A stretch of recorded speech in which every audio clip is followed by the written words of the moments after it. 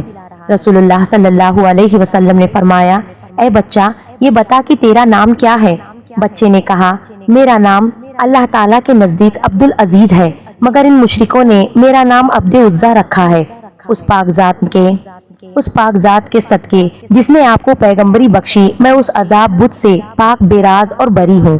آپ صلی اللہ علیہ وسلم نے جب مسجد نبوی بنائی تو اس میں منبر نہیں تھا، مسجد کے اندر کھجور کا ایک تنا تھا، اس کے ساتھ ٹیک لگا کر آپ صلی اللہ علیہ وسلم خطبہ دیا کرتے تھے۔ کچھ عرصہ بعد ایک صحابی حضرت تمیم داری رضی اللہ تعالی عنہ نے عرض کیا، یا اللہ کے رسول صلی اللہ علیہ وسلم، اگر اجازت دے تو ایک منبر بنا لیا جائے۔ آپ صلی اللہ علیہ وسلم نے اجازت دے دی، چنانچہ ایک منبر بنا لیا گیا۔ اگلی دفعہ جب خطبہ دینے کا وقت آیا تو آپ منبر پر کھڑے ہو گئے اور خطبہ دینا شروع کر دیا۔ تھوڑی دیر کے بعد کھجور کے اس تنے میں سے اس طرح رونے کی آواز آنے لگی جیسے کوئی بچہ بلک بلک کر روتا ہے۔ سب لوگوں نے حیران ہو کر اس تنے کو دیکھا۔ حضور اکرم صلی اللہ علیہ وسلم اس منبر سے نیچے اترے اور کھجور کے تنے کے قریب گئے، اس کے اوپر دست شفقت رکھا اور اس کو دلاسا دیا۔ حدیث کی کتابوں میں لکھا ہے کہ حضور صلی اللہ علیہ وسلم نے اس کو گلے سے لگایا تو وہ تنا اس طرح سے سسکیاں لیتے ہوئے چپ ہوا جیسے کوئی بچہ اپنی ماں کے سینے سے لگ کر چپ ہوتا ہے۔ ایک مرتبہ نبی کریم صلی اللہ علیہ وسلم، حضرت ابو بکر صدیق رضی اللہ تعالی عنہ، حضرت عمر رضی اللہ تعالی عنہ اور حضرت عثمان غنی رضی اللہ تعالی عنہ، یہ بزرگ حضرات حضرت علی رضی اللہ تعالی عنہ کے مکان میں تشریف لے گئے۔ اس مبارک مجلس میں سرور کائنات صلی اللہ علیہ وسلم اور چاروں خلفائے راشدین موجود ہیں۔ حضرت علی رضی اللہ تعالی عنہ اور ان کی جوزہ حضرت فاطمہ الزہرا رضی اللہ تعالی عنہا مہمانوں کی خاطر توجہ کرنے کے لیے ان کے پاس جو سب سے بہترین چیز تھی وہ پیش کی۔ ایک شہد کا پیالہ لائی، وہ خوبصورت اور چمکدار پیالہ تھا۔ اتفاق سے شہد کے پیالے میں ایک بال گر گیا۔ حضور اکرم صلی اللہ علیہ وسلم کے دستے مبارک میں جب وہ پیالہ آیا تو آپ صلی اللہ علیہ وسلم نے ان حضرات کے سامنے وہ پیالہ پیش فرمایا اور ارشاد فرمایا، دیکھو اس پیالے کی خوبصورتی اور اس میں شہد ہے اور شہد کے پیالے میں ایک بال پڑا ہے، اور ہر ایک اپنی طبیعت پر زور ڈال کر اپنے اپنے ذوق کے مطابق پیالہ اور بال کے متعلق اپنی رائے پیش کرے۔ حضرت ابو بکر صدیق رضی اللہ تعالی عنہ نے فرمایا،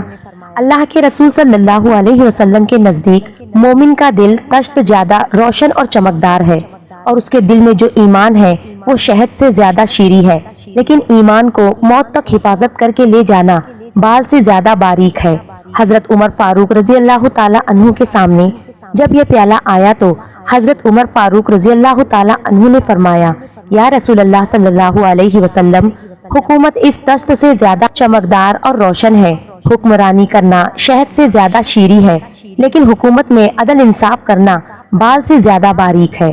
حضرت عثمان غنی رضی اللہ تعالی عنہ نے فرمایا، یا رسول اللہ صلی اللہ علیہ وسلم، میرے نزدیک علم دین دست سے زیادہ روشن اور علم دین سکھانا شہد سے زیادہ شیریں ہے، لیکن اس پر عمل کرنا بال سے زیادہ باریک ہے۔ حضرت علی رضی اللہ تعالی عنہ نے فرمایا، یا رسول اللہ صلی اللہ علیہ وسلم، میرے نزدیک معزز مہمان دست سے زیادہ روشن ہے اور ان کی مہمان نوازی شہد سے زیادہ شیریں، اور ان کو خوش کرنا بال سے زیادہ باریک ہے۔